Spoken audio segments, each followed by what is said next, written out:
রহমতুল্লাহ।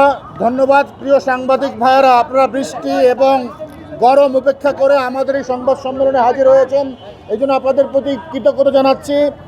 আপনারা দেখতে পাচ্ছেন আমাদের এখানে জুলাই ঐক্যের সকল সংগঠকবৃন্দ উপস্থিত রয়েছেন, তাদের সকলকে ধন্যবাদ দিয়ে আমি এখনই খুবই অল্প সময় আমাদের আজকের এই সংবাদ সম্মেলনের মূল বক্তব্য লিখিতভাবে পাঠ করছি।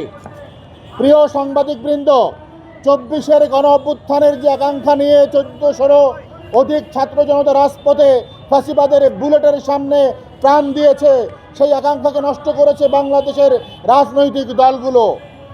12ই ফেব্রুয়ারি একটি নির্বাচনের মাধ্যমে দেশে গণতান্ত্রিক সরকার এসেছে, বহু বছর পর সংসদীয় গণতন্ত্র ফিরে এসেছে, কিন্তু সরকার সেই গণতন্ত্রকে আবারও ধ্বংসের দিকে নিয়ে যাচ্ছে।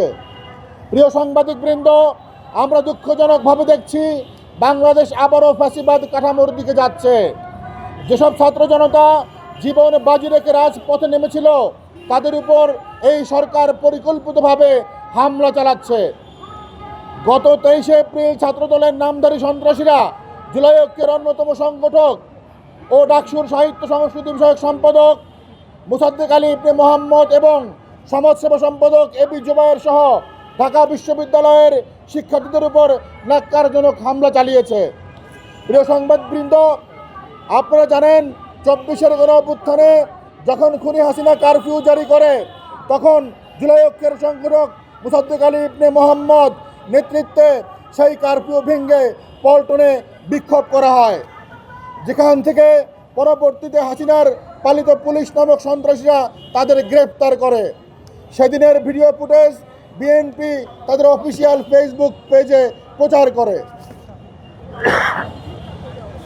কিন্তু আমরা দেখতে পেলাম সেই বিএনপি ছাত্র সংগঠন শাহবাগ থানার ভিতরে প্রবেশ করে মোসাদ্দেক আলী ইবনে মোহাম্মদ, এবি জুবায়ের সহ সাধারণ শিক্ষার্থী ও সাংবাদিকদের উপর সন্ত্রাসী হামলা চালায়, যাদের কারণে আজ বিএনপি হচ্ছে মোসাদ্দেকের জুবায়ের কারফিউ না ভাঙলে, মোসাদ্দেক এবং জুবায়ের কারফিউ না ভাঙলে দেশের বর্তমান প্রধানমন্ত্রী তারেক রহমান লন্ডন প্রবাসী জীবন কাটাতে হতো। যে কারফিউ না ভাঙলে বর্তমান স্বরাষ্ট্রমন্ত্রী সালাউদ্দিন আহমেদকে ভারতের শিলংয়ে থাকতে হতো। যে কারফিউ না ভাঙলে হাজার হাজার বিএনপি ও তার অঙ্গ সংগঠন নেতা কর্মীদের কারাবাসে থাকতে হতো। সেই মোসাদ্দেক জুবায়েরদের উপর ন্যাক্কারজনক হামলা চালানো হয়েছে।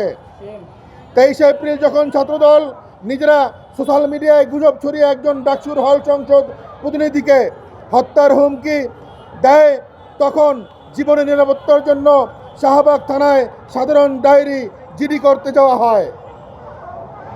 পুলিশ জিডি নিতে অস্বীকার জানালে ডাকসুর সমাজসেবা সম্পাদক এবি জুবায়ের এবং সাহিত্য সংস্কৃতি বিষয়ক সম্পাদক জুবায়ের, মোসাদ্দেক আলী ইবনে মোহাম্মদ, ডাকসুর বেশ কয়েকজন প্রতিনিধি এবং সাধারণ শিক্ষার্থীরা থানায় যান। থানার গেটে অতিক্রম করার পরপরই পেছন থেকে কাপুরুষের মতো মোসাদ্দেক জুবায়েরের উপর ঝাঁপিয়ে পড়ে ছাত্রদলের সন্ত্রাসীরা। 2006 সালের 28 অক্টোবরে যেভাবে ছাত্রলীগের সন্ত্রাসীরা মানুষের লাশের উপর নৃত্য করেছিল, ঠিক একইভাবে মোসাদ্দেককে মাটিতে ফেলে তার উপর হামলা চালানো হয়। জুবায়েরের উপর 4 বার হামলা চালানো হয়। শাহবাগ থানায় এমন মব নজিরবিহীন এশিয়ার সর্ববৃহৎ জঙ্গি সংগঠন ছাত্রলীগ যেভাবে সন্ত্রাসী হামলা চালাতো, একই কায়দায় ঢাবি শিক্ষার্থী সাংবাদিকদের উপর হামলা চালায় সন্ত্রাসীরা। প্রিয় বন্ধুগণ, আমরা অবিলম্বে গণ অভ্যুত্থানের অন্যতম সংগঠক মোসাদ্দেক আলী ইবনে মোহাম্মদ, এবি জুবায়ের শিক্ষার্থী সাংবাদিকদের উপর হামলাকারী সন্ত্রাসীদের গ্রেপ্তারে নিশ্চিত করতে হবে বলে দাবি জানাচ্ছি।